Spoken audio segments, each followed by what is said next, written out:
el doctor Juan Antonio Reyes Agüero, quien preside el Jardín Botánico El Izotal, esto en el Parque Tangamanga 1. Bienvenido, doctor. Gracias por invitar, muy bien. Sí, en el Parque Tangamanga número 1, ahí en el rincón suroriente del Parque Tangamanga 1, así en el último rincón, frente al Cricri y a un lado del laberinto, pero adentro del Parque Tangamanga está el Jardín Botánico El Izotal de la universidad desde hace más de 38 años. Ya 38 años. 38 años, sí. O sea, digamos prácticamente desde que surgió el Tangamanga, más o menos. Poco después. El Tangamanga fue entre el 85 y 86 y poco después se estableció ahí el Jardín Botánico. O sea, ya es un botánico veterano. Perfecto. Y ahora, ¿a qué se dedica o digamos en qué se enfoca ese jardín botánico? Hay jardines, yo siempre digo que una ciudad que se merece el título de ciudad siempre debe tener su jardín botánico. Entonces, jardines botánicos han habido casi en todas las culturas y los sigo habiendo en las grandes ciudades, en las ciudades medianas, en ambientes rurales. Y es básicamente un lugar, como podríamos decir, como un museo de plantas, un museo vivo de vegetales, que tiene, digamos, el propósito, ahora en los términos modernos, de alentar la educación ambiental para que la gente supere algo que nosotros llamamos el analfabetismo verde. Es decir, toda la gente reconocemos plantas, ¿no? Pero ya cuando nos dicen, ¿y qué planta es esa? Ah, caray, nunca me había fijado que es distinta de aquella. Y entonces en el jardín botánico, pues se procura incrementar la cultura científica, en particular la cultura botánica de la gente, reconociendo sus plantas, sus especies regionales, las mejor adaptadas a cada ambiente, por ejemplo. Perfecto. Y ahora, ¿de qué manera es que podemos disfrutar este jardín botánico? Me refiero, ¿hay visitas guiadas? ¿Hay quien nos diga de qué se tratan las plantas? Sí, claro que sí. Estamos abiertos de martes a sábado, de 8:30 a 5:30. Solamente los sábados cerramos a las 3:30. Y somos un poquito personal, pero muy dedicado. Y entonces sí hay recorridos botánicos, y esos recorridos botánicos pues nos los pueden solicitar a través de las redes sociales, ahí a través de Messenger. Hacen la solicitud, no necesitan ser grupos escolares, pueden ser grupos de amigos, grupos familiares, cuando vengan sus visitas ahora en vacaciones, ahí los podemos atender, previa cita. Y es previa cita porque somos poquitos, ¿no? Tenemos que organizarnos. Para organizarnos. Oiga, ¿y tiene costo la actividad? No, la entrada al Jardín Botánico es gratuita y el recorrido también es gratuito. Excelente, pues bueno, ya lo saben, vamos a disfrutar. ¿Qué plantas encontramos ahí? Encontramos, hay muchos tipos de jardines botánicos. Hay jardines botánicos que pueden ser especializados en árboles, por ejemplo, o en orquídeas. Y en este caso es un jardín botánico regional, es decir, que tiene las especies propias de la zona en donde se encuentra. En tal manera que la mayor parte, no todas, pero la mayor parte de las especies, pues estamos hablando de especies del altiplano, especies de las zonas áridas y semiáridas aquí de nuestro querido estado. ¿Qué características tienen las plantas de nuestra región, doctor? Pues son la más importante, y claro, cuando hablamos del altiplano pensamos en las zonas áridas y semiáridas, o lo que le llaman el desierto. Y yo no utilizo la palabra desierto porque no está solo, no está desierto, está lleno de vida, ¿no? Entonces en las zonas áridas... Muy importante, ¿eh? Sí, claro. Bueno, mi instituto, digamos, el instituto del que depende el jardín se llama Instituto de Investigación de Zonas Desérticas, un nombre que se acuñó hace 70 años. Pero básicamente denota una palabra, digamos que, bueno, imagínate ahí Oppenheimer. ¿Dónde ponemos el primer ensayo de bomba atómica? Pues en el desierto, porque pues está desierto, no hay nada, ¿no? Y entonces, claro, había vida, había gente, había plantas, ¿no? Para darnos una idea, ¿qué tipo de vida hay en este desierto potosino? En este desierto potosino, pues son las plantas adaptadas a zonas áridas y semiáridas, principalmente el grupo de las suculentas. El grupo de las suculentas, decir suculentas es un grupo funcional y está integrado por las cactáceas, por las agaváceas, por las crasuláceas, es decir, estas especies que están, se desarrollaron adaptadas a ambientes secos, en donde lo principal es sobrevivir a la poca agua que hay o al agua estacional. Entonces, pues hay que sobrevivir, hay que adaptarse a esos espacios, y principalmente tienen esa adaptación. Y entonces el término de suculencia son estas plantas que son carnosas, gordas, suculentas, llenas de agua, y que todos conocemos. Y entonces esa es su principal característica. Pero hay otras plantas, por ejemplo, que evaden el periodo seco, floreciendo solamente en la época de lluvia. Ahorita, si va uno al campo en San Luis Potosí, está lleno de flores, ¿no? Entonces estas flores están siempre latentes, o estas plantas en semilla, y en cuanto empiezan las primeras lluvias, pues empiezan a germinar, a crecer, y van a rápido para terminar su ciclo de vida antes de que se vayan las lluvias. Entonces en verano es una feria floral en el desierto de San Luis Potosí. Con esta narración que nos comparte, ya nos emocionamos, ya queremos conocer más de este jardín botánico, el Isotal. Sí. ¿Qué es un isotal? Esa es una muy buena pregunta y me encanta el nombre. Fíjese que hay unas plantas arborescentes que la gente les llama las palmas, la palma china, la palma samandoca, que son del género yucca, que se ven, digamos, cuando va uno en la carretera, como una especie de palmas ahí en las laderas de Cerro San Pedro, aquí en el periférico oriente, o cuando va uno hacia Matehuala, etc. Y esas plantas, el nombre náhuatl es Ixotl, y ya castellanizado es isote. Y cuando hay muchos isotes, pues el isotal. Ok, me gusta la idea. Así es, sí, es una muy buena idea. Ahí en San Luis Potosí tenemos 8 especies de estas yucas, de estos isotes. Están representadas ahí en el jardín botánico y son abundantes. En alguna ocasión con las estudiantes de servicio social nos pusimos a contar todos los isotes que había, así desde 20 centímetros hasta los que tienen 8 o 10 metros, y contamos 1,500 individuos, de tal manera que está bien ganado el nombre de el isotal. El isotal. Así es.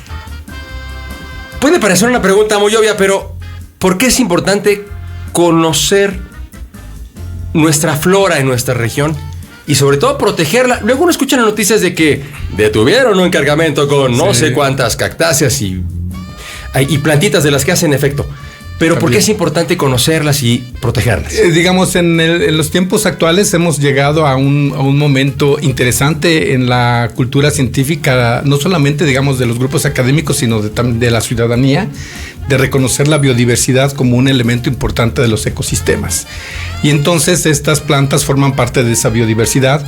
Y luego la otra parte es que hay que dar el salto hacia la particularidad de esa biodiversidad, que son las especies, y que la gente conozca y reconozca las especies para que les tome aprecio y que sepa conservarlas y usarlas, porque también las plantas hay que usarlas adecuadamente.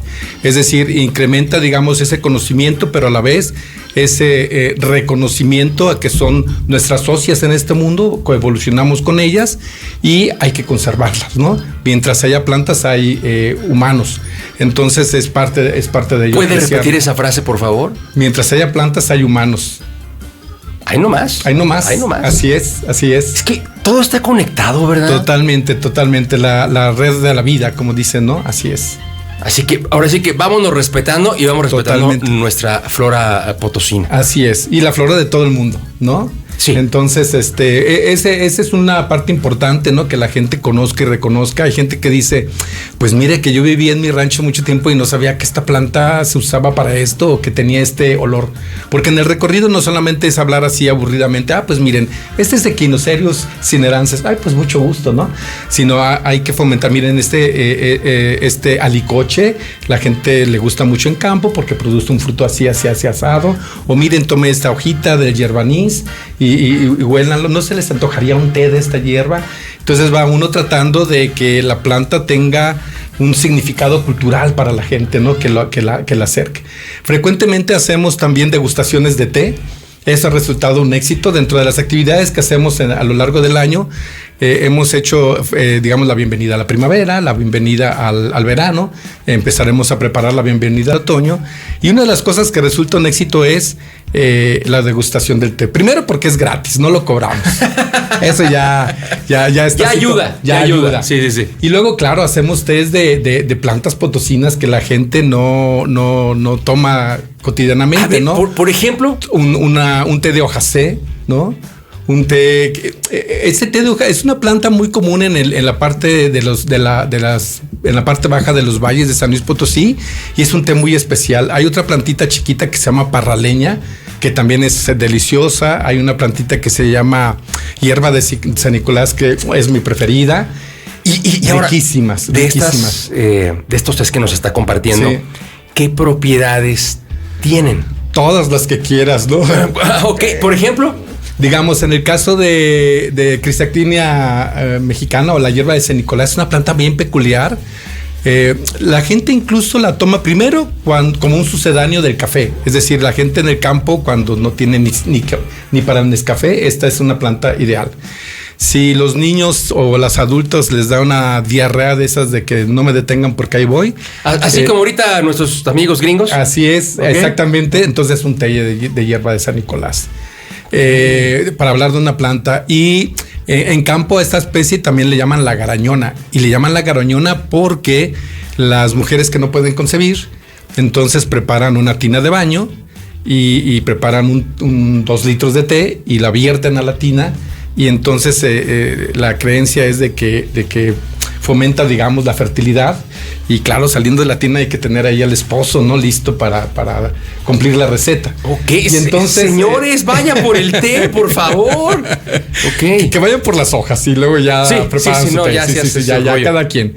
Y así hay muchos digamos, tés que van generando, que tienen muchas propiedades pero bueno, la primera y la más importante ahí es el sabor, el olor, la añoranza, ¿no? Hubo una señora que fue y tomó hojasén y se quedó paralizada. Dijo, hace 40 años no probaba este té. Este era el té que me daba mi abuelita cuando mis papás me llevaban al rancho a ver a mi abuelita.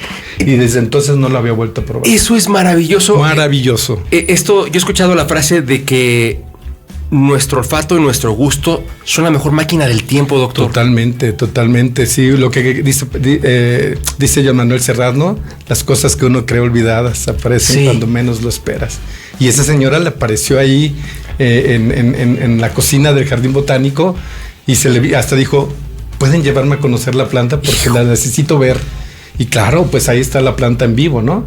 Y entonces eso es parte de todo eso, ¿no? Hay gente que prueba el yerbanís y dice, sí, me acuerdo que mi mamá me hablaba de esta planta y yo nunca la había probado. Entonces el Jardín Botánico no solamente es ir ver, el Jardín Botánico es para oler, para saborear, incluso para oír, para escuchar también. Entonces despierta todas las sensaciones. Entonces los jardines botánicos se han convertido en eso, digamos, en un espacio cultural para no solamente ver plantas, saborearlas, olerlas, probarlas, sino también como un espacio cultural, ¿no? Ahí, por ejemplo, tenemos círculos de lectura. Este sábado están invitados a las 12 con la doctora Margarita Díaz de León. Vamos a leer este sábado, 25 a las 12 del día. Tenemos el último sábado de cada mes, tenemos círculo de lectura con la doctora Margarita. Vamos a leer Aura, ¿no?